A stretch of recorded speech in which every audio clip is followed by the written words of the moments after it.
आपको जय श्री कृष्णा, जय राधे राधे। श्रीमद् भागवत सप्ताह में प्रवेश करते हैं।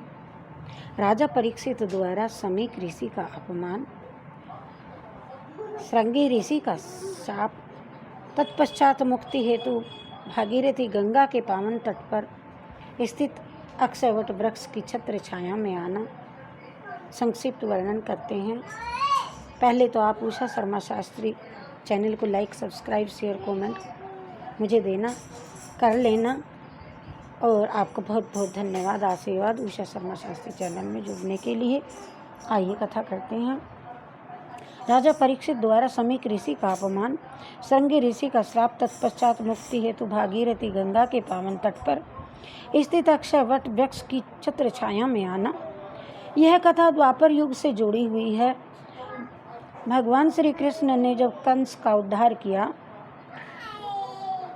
तो कंस की पत्नियां विधवा हो गई। तत्पश्चात अपने पिता जरासंध के पास चली गई। उस युद्ध के अंत में सिर्फ जरासंध ही बचा था। उसे उद्धार करने हेतु श्री कृष्ण भगवान जी, भीम व अर्जुन ब्राह्मण का वेश बना करके फिर जरासंध का उद्धार किया,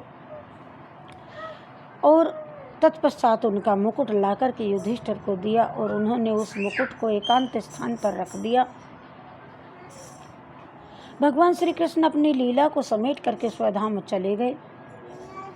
उनके विरह में युधिष्ठिर आदि पांचों भाई हिमालय की तरफ जाने की तैयारियां करने लगे, और जाने से पूर्व पुत्र राजा परीक्षित को राज्याभिषेक कर दिया।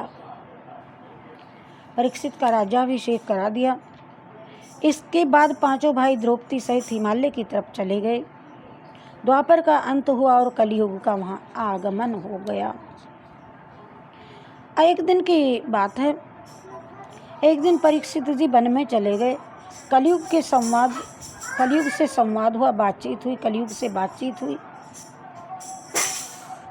संवाद हुआ। तब रहने हेतु 5 स्थान दिया कलयुग को। उनमें स्वर्ण, सोना, अन्याय की जगह से जो आया हो वह सब शामिल था। संवाद में तत्पश्चात राजा परीक्षित हस्तिनापुर लौट गए। एकदा धनुर्धम में विचरण मृगया बने। कथा आती है कि आगे चल कर के राजा परीक्षित धनुष बाण लेकर वन में शिकार खेलने चले गए, और हिरणों के पीछे पीछे दौड़ते दौड़ते शाम हो गई। भूख प्यास सताने लगी, और वे शाम हो गई जब, तब पास में ही समीक लोमस ऋषि की कुटिया में चले गए। यह सब कथा आप तो जानते ही आते। उनके मांगने पर जल, भोजन व आदि जब नहीं मिला तो परीक्षित ने अपने आप को अपमानित समझा। मैं भारत खंड का अधिपति हूँ और एक महात्मा ने मुझे अपमानित कर दिया। तब परीक्षित ने बदले के भाव से कुटिया के बाहर पड़ा हुआ मृत सर्प को अपने धनुष की अग्रभाग से उठाया और समाधिस्थ समीक ऋषि के गले में डाल दिया। इसी स्थान पर राजा परीक्षित ने घोर अपराध किया। शायद प्रभु की ऐसी ही प्रेरणा थी। उसके बाद परीक्षित हस्तिनापुर लौट आए।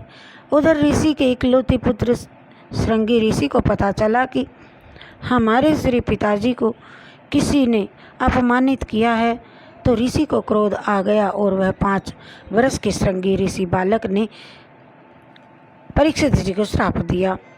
इति लंघी घतः मर्याद तक्षक सप्तमी हति। इति लंघी घता मर्यादम तक्षका सप्तमी हनि दंग्यक्षति समा कुलाडंगारम चोदितो में तदुहम। तुमने मर्यादा का उल्लंघन किया है, अतः हमारी प्रेरणा से आज के 7वें दिन तुम्हें तक्षक सर्प डस लेगा। ब्राह्मण पुत्र ने परीक्षित राजा को श्राप दिया। सम्राट परीक्षित राजा को शाप और वरदान को कोई नहीं मिटा सकता।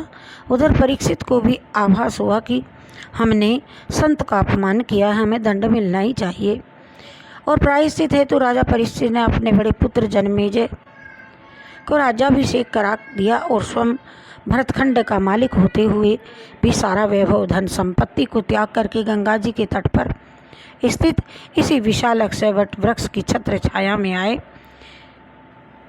देखिए, मिले कोई ऐसा संत फकीरा जो पहुंचा दे भव दरिया के तीर। सर्प जो गले में डाला अपने हाथों से आज वह अपना उद्धार करेंगे। राजा परीक्षित के मन में भाव का प्रादुर्भाव हुआ, और अगर मुझे उद्धार करने हैं तो कोई योगी संत महापुरुष व ब्राह्मण नहीं मिले तो मैं माँ गंगे तुम्हारा दर्शन करते करते मेरे प्राण निकल जाएं तो यह भी मेरा सौभाग्य ही होगा। हरे कृष्ण जय जय राधा रमण गिरधारी।